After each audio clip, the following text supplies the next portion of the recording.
Hello po sa inyong lahat. Ayan, pinagsama ko na naman ang 2 araw kasi wala naman po talaga akong ginawa sa day 9 kundi nagtrabaho lang.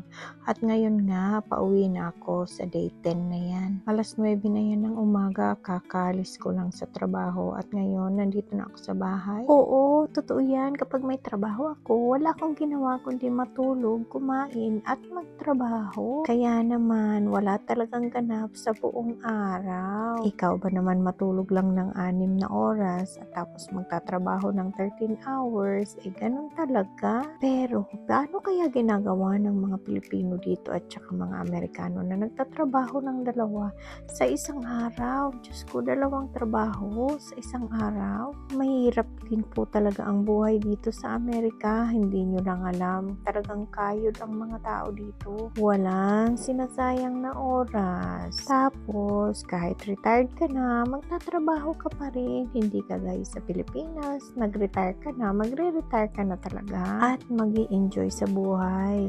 So ayan, nandito na ako sa bahay, papasok na ako sa aming pintuan at kung makikita nyo dyan, ayan, nakantay na yung mga bata. Yan, lagi ang eksena kapag umuwi ako, pero tingnan nyo, behave yan sila. Pagkatapos ng ilang oras, gumising at ito, magtatrabaho na naman. Kaya yan si Wanay Jen, go to work again. Gagawa na naman ng pera. Di bali, sa sahod may matatanggap, mawawala rin ang puyat at pagod. At dahil day off ko, nagpunta na naman kami sa basurahan at may nakita nga ako ito na mesa. Kumpleto pa yan mga mare, meron niyang stand at meron yung salamin na panglagay sa ibabaw. So tiningnan nga namin at ayan, ang ganda-ganda pa, mamahali na naman ito. Kung makikita nyo, ang ganda pa, diba? Hayaan nyo, hindi ko gagamitin to.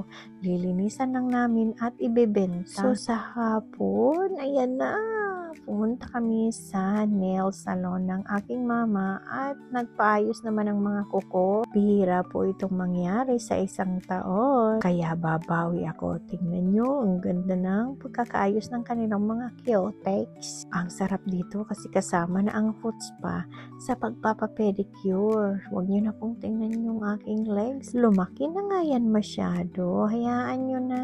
At tingnan nyo yung nag-aayos kay mama. Kinakadkad na talaga ang kanyang paa. Alam nyo ba, ang galing ng lalaki na yan. Gustong gusto ni mama yan sa kanyang mga paa. At ito naman ang aking paa. Tingnan nyo naman, mataba. Pero pang Barbie naman ang kulay ng Kyotex ko.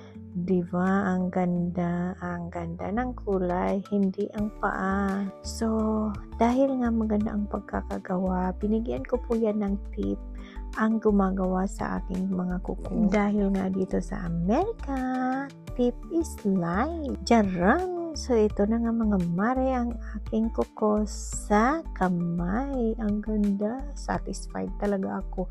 Mahal nga lang, pero okay na lang. Anyway, wala naman pong mura dito sa Amerika. Kaya sa susunod ulit, I love you all.